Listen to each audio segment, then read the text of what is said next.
You have lived through thousands of mornings, countless dreams, and more nights of deep sleep than you could ever remember. Yet, very few people stop to ask what all these shifts really point to. This verse makes you pause long enough to see that your entire sense of being a person rests on these three passing conditions.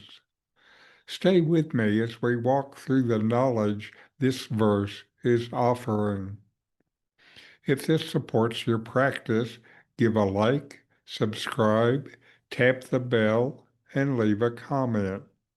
Your reflections help others who travel this path. Welcome. This is Richard Clarke. Today we will look at Tattva Bodha, verse 20, waking, dreaming, deep sleep, and the witness beyond them.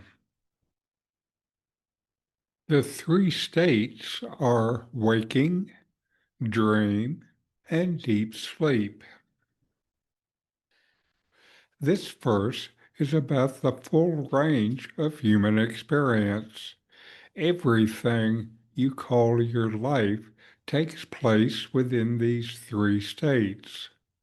In the waking state, you identify with the gross body, feel the world as solid, and operate through the senses. In the dream state, you experience the creations of the subtle body. The world there is fluid and shaped by latent impressions.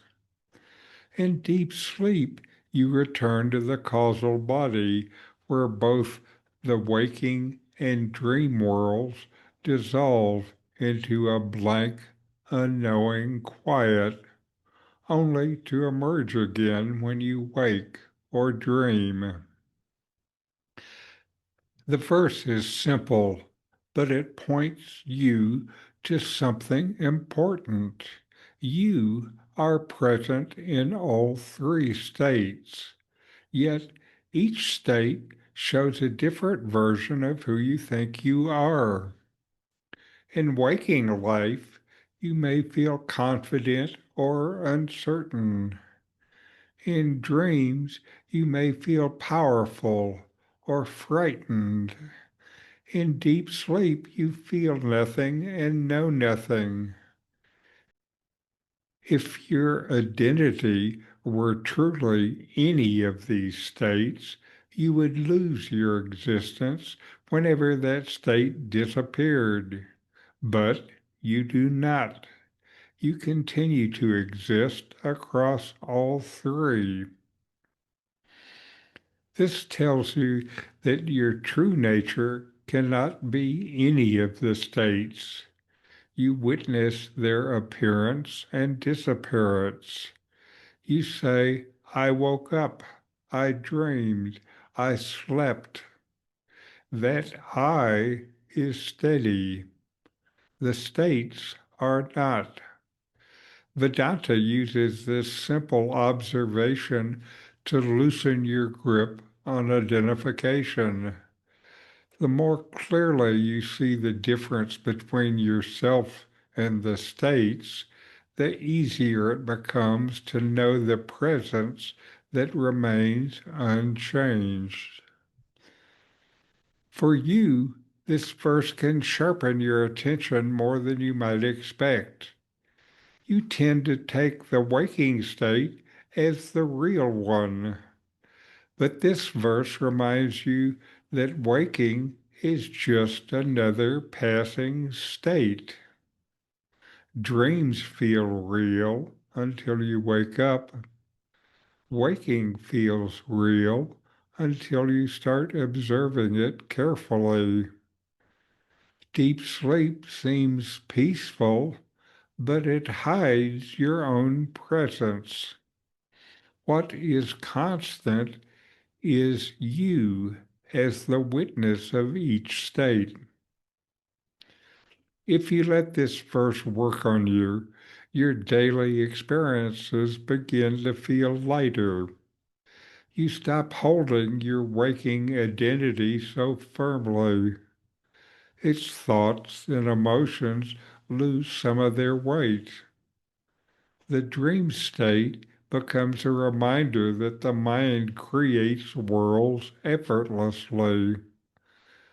The deep sleep state becomes a reminder that lack of thought does not reveal the self. You begin to look for the one who says, I experience all three. This brings stability to your practice. You no longer chase the content of experience. You look for the one who lights up the experience with conscious awareness. You rest as the presence that watches waking, dreaming, and sleeping rise and fall. When that shift in identity begins, you start to feel something steady underneath everything in the world, your body and your mind that is always in movement. This steadiness is not a state. It is your own nature. It is always. Here's a self-inquiry. Who is present in waking, dream, and deep sleep, while each state comes and goes?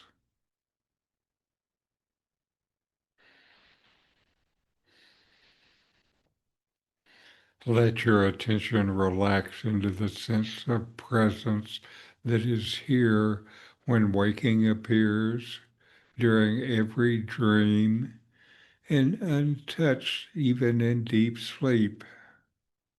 That presence does not come and go. It is the heart of practice. If this exploration speaks to you, give a like, subscribe, tap the bell, and share your reflection in the comments. Stay sincere, stay steady, and keep turning inward. Namaste.